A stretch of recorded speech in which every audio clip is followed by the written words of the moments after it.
The Black Yajurveda, Kanda 4, Prapathaka 6. The preparation of the fire goes up to S in mantra 461.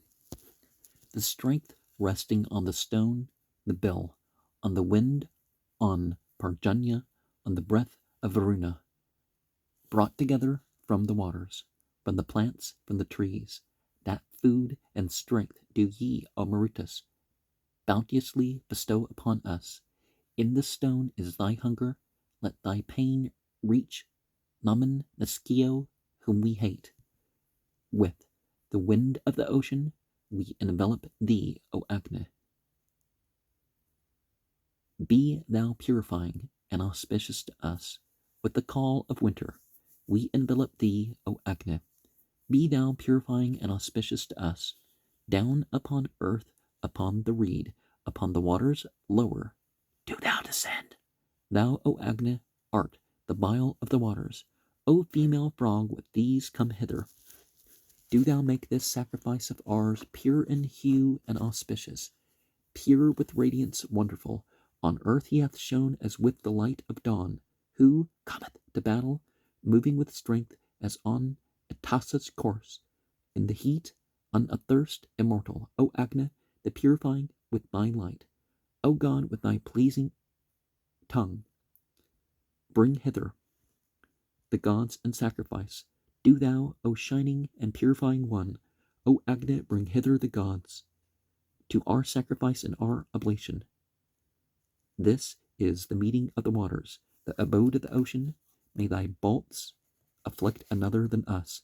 Be thou purifying and auspicious to us. Homage to thy heat, thy blaze, homage be to thy light. May thy bolts afflict another than us. Be thou purifying and auspicious to us. To him that sitteth in man, hail. To him that sitteth in the waters, hail. To him that sitteth in the wood, hail. To him that sitteth on the strew, hail. To him that findeth the heaven, hail. Those gods among gods, worshipful among the worshipful, who await their yearly portion, who eat not oblations in the sacrifice, do ye delight yourselves with honey and ghee.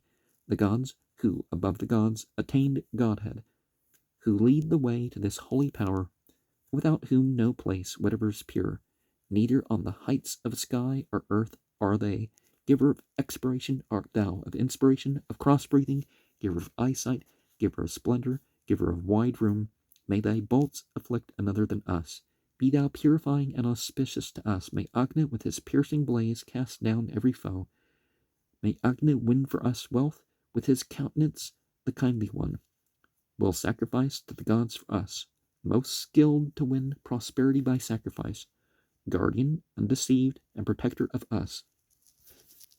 O Agni, shine forth with radiance and with wealth. And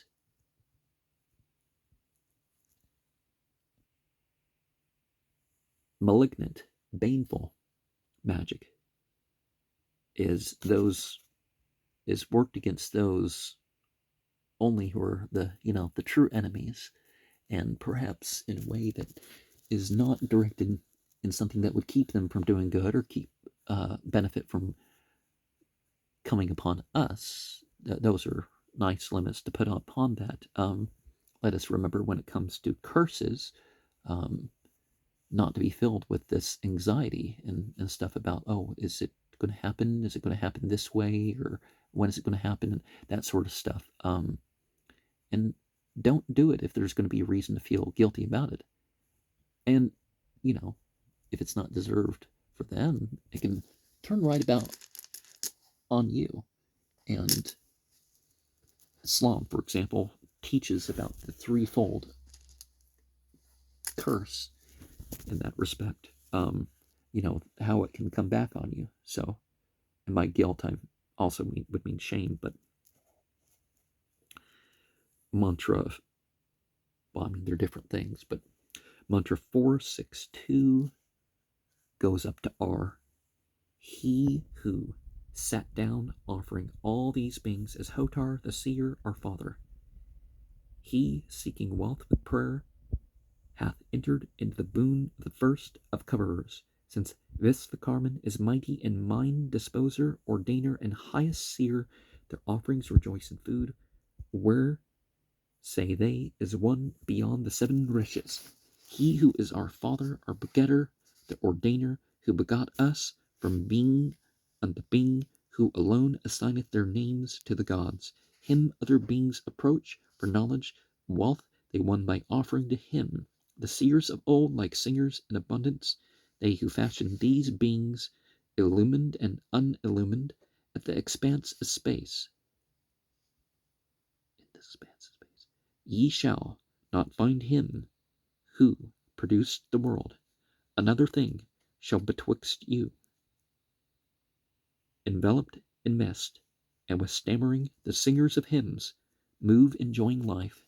Beyond the sky, beyond the earth, beyond the gods, what is secret from the asuras? What germ first did the waters bear? When all the gods came together, this germ the waters first bore. When all the gods came together, on the navel of the unborn is set the one on which doth rest all this world. Vishvakarman the god was born, then second the Gandharva, third the father, begetter of plants. In many a place did he deposit the germ of the waters, father of the eye, the sage with his mind, produced these two worlds rich in ghee.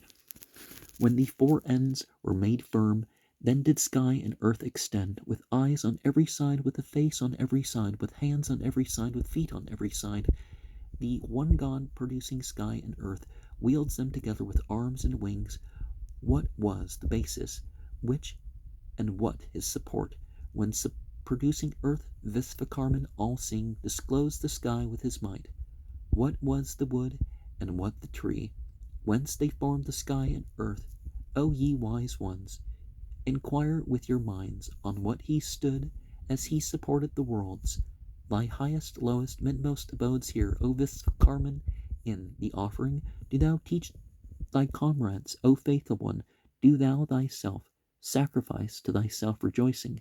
The Lord of speech, Vishvakarman, let us invoke this day to aid us. Thought yoked for strength, may he delight in our nearest offerings. He with all healing to aid us, the doer of good deeds, O Vishvakarman, waxing great with the oblation.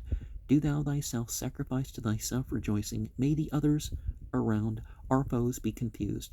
May our patrons here be rich. O Vishvakarman, with the oblation as strengthening, thou didst make Indra, the protector, free from scathe. To him the clients of old bowed in homage, that he might be dread, to be severally invoked. To the ocean, the moving, the Lord of streams, homage. To the Lord of all the streams do ye offer to Vishvakarman through all the days, the immortal offering. Now, in the previous chapter, we had the pleasant tongue. Well, your speech or lack of speech, right? And I guess you could say your sounds, but that's a way of communicating too. Betwixt with these things, because we think that, people think, oh, well, you can go out or in, or you can find deity in the creation. Well, God's omnipresent, but he's not the creation. So it's sort of a mystery there. And the light beings and the fire beings, we're using the word gods in that way. They are not at the start. They're later. So there's something beyond that. Mantra 463 goes up to P. O Agni, to whom ghee is offered, do thou lead him forward. Unite him with increase of wealth, with offspring, and with wealth. O Indra, bring him to the fore, that he may be lord over his fellows. Unite him with splendor, that he may assign their shares to the gods. Him, O Agni, do thou exalt, in whose house we make the offering. To him may the gods lend aid, and he, the Lord of holy power, may the all gods thee, O Agni, bear up with their thoughts. Be thou to us most perpetuous, with kindly face, abounding in light. May the five regions divine aid the sacrifice. The goddesses driving away poverty and hostility, and giving to the Lord of the sacrifice increase of wealth. And increase of wealth the sacrifice hath been established. Waxing great on the kindled fire, grasped the hymns as wings to be adored. They sacrificed, embracing the heated cauldron, when, with the strength, the gods labored at the sacrifice, for the divine supporter, the enjoyer, serving the gods, the 100 drinks was it. The gods kept embracing the sacrifice, with the rays of the sun, with tawny hair, Savitar hath raised before us his unending light. On his instigation, fareth Kushan, the god, the guardian, gazing on all things. The gods stand serving as priests for the gods, ready is it for the immolator sacrifice, where the fourth offering goeth to the oblation. Thence let our pure invocations be accepted. As measurer he standeth in the midst of the sky, filling the two worlds and the atmosphere, the all-reaching, the butter-reaching, he discerneth. Between the eastern and the western mark, bowl, ocean, ruddy bird, he hath entered the birthplace of his ancient sire. In the middle of the sky is the dappled stone set down. He hath stepped apart. He guardeth the two ends of space. All songs have caused Indra to wax. To encompass the ocean, best charioteer of charioteers, true Lord and Lord of strength. Let the sacrificer invite favor and bring to us the gods. Let the god Agni offer and bring to us the gods with the impulse of strength. With elevation he hath seized me, and Indra hath made my enemies. Humbled by depression, the gods have increased my prayer, which is elevation and depression. Then do ye, O Indra and Agni, scatter my foes on every side. Now, rocks and all that come from down from heaven. Some elements aren't produced in this solar system. But one of the things that we find is that people used to believe that there was a stony sphere, or there were rocks in heaven that, like, the stars were upon it. Like, so there was like metal sparkling up there, little bits into stones, those sorts of ideas. We saw previously, aversion from what's harmful. Okay. Guilt, shame, and fear are basically like the strongest drives of humanity. We're not supposed to pretend we don't have them or something, but